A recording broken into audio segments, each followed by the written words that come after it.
पूरी दुनिया का सबसे बड़ा डैम चाइना में मौजूद थ्री गोर्जियस डैम है, जिसकी लंबाई 2.3 किलोमीटर है और इसकी ऊंचाई 160 मीटर है, जो एक 60 स्टोरी बिल्डिंग जितनी बनती है। ये अकेला dam Iceland, Ireland, New Zealand, Bahamas, Costa Rica, Rwanda combined इन सारे मुल्कों को इलेक्ट्रिसिटी प्रोवाइड कर सकता है। यहाँ तक कि ये अकेला डैम आधे से ज्यादा पाकिस्तान की बिजली की खपत को पूरा कर सकता है। आइए आज की इस वीडियो में एक नजर इस थ्री गोर्जियस डैम पर डालते हैं। The Three Gorges Dam is certainly a sight to behold, a massive wall of concrete spanning the mighty Yangtze River. The Chinese say it's all about flood control and clean hydroelectric power. दोस्तों, Yangtze river China समेत पूरे Asia की सबसे लंबी river है। ये नील और Amazon river के बाद दुनिया की तीसरी सबसे लंबी रिवर है।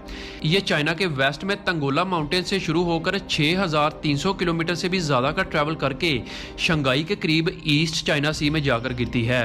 मॉडर्न हिस्ट्री में यांगजी रिवर का पहला फ्लड 1911 में आया। इस फ्लड ने 1126 स्क्वायर किलोमीटर का एरिया कवर किया और सबसे ज्यादा तबाही शंघाई शहर में हुई। रिपोर्ट्स के मुताबिक इस फ्लड से 2 लाख लोग मारे गए और हजारों लोग अपने घरों से बेघर हो गए।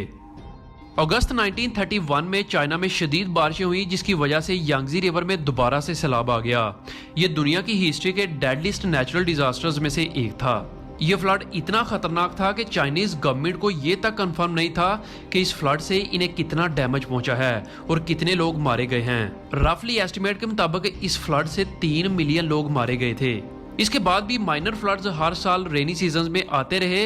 इन फ्लड से बचने के लिए चाइना के पास सिर्फ एक ही ऑप्शन था कि इस यांगजी रिवर में एक बड़ा पावरफुल डैम बनाया जाए ताकि पानी के फ्लो को रेगुलेट किया जा सके। और रेनी सीजन में जब रिवर में पानी का लेवल हाई हो तो ये डैम अपने रिजर्ववायर में एक्स्ट्रा पानी जमा कर सके।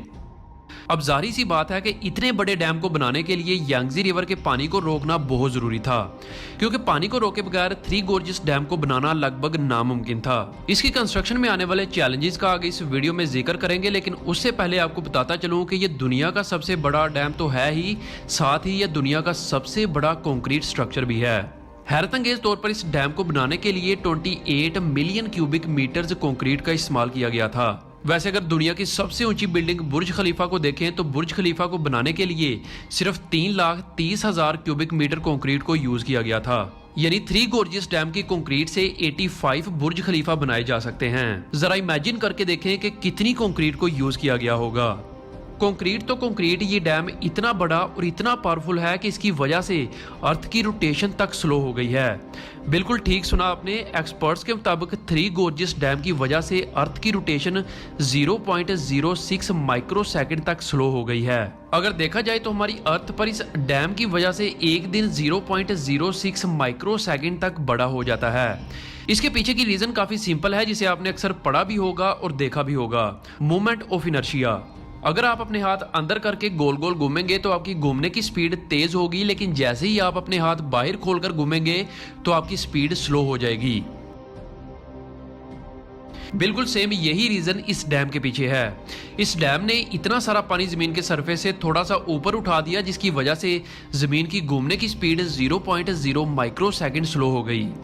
यही नहीं, ये दुनिया का सबसे बड़ा पावर प्लांट भी है। इस डैम के अंदर 32 टरबाइन जनरेटर्स लगाए गए हैं और एक जनरेटर की कॉस्ट $50 मिलियन से भी ज्यादा है। और ये कंबाइंड जनरेटर्स 22.5 गीगावाट्स तक की इलेक्ट्रिसिटी जनरेट कर सकते हैं। इसका अंदाजा आप यहाँ से लगा सकते हैं कि ये अकेला डैम आधे से ज्यादा पाकिस्तान की इलेक्ट्रिसिटी कंजम्पशन को पूरा कर सकता है और ये पूरे चाइना की 2% कंजम्पशन को पूरे साल तक प्रोवाइड कर सकता है। थ्री गोर्जियस डैम को बनाने की कॉस्ट उस वक्त चाइना को $32 बिलियन पड़ी थी, लेकिन ये आज से 20-25 साल पहले की कॉस्ट है। अगर इन्फ्लेशन को काउंट में रखकर देखें तो इसकी कॉस्ट आज की डेट में शायद से डबल हो चुकी हो।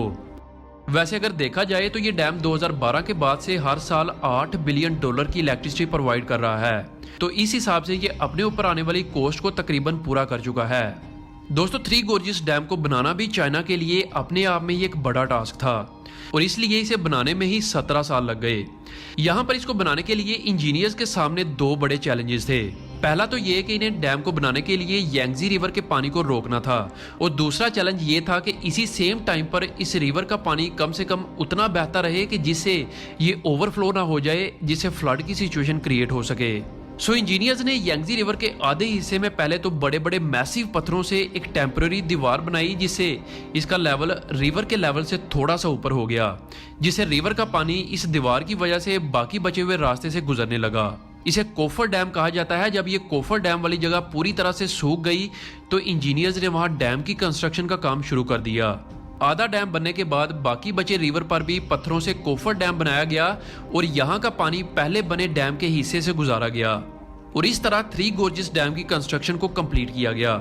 याद रहे, इस डैम की कंस्ट्रक्शन 1994 में शुरू की गई थी और अपनी कंस्ट्रक्शन के पीक टाइम पर 40,000 से भी ज्यादा वर्कर्स काम करते थे और पूरे 17 सालों के बाद ये 2011 में पूरी तरह से फंक्शनल हुआ।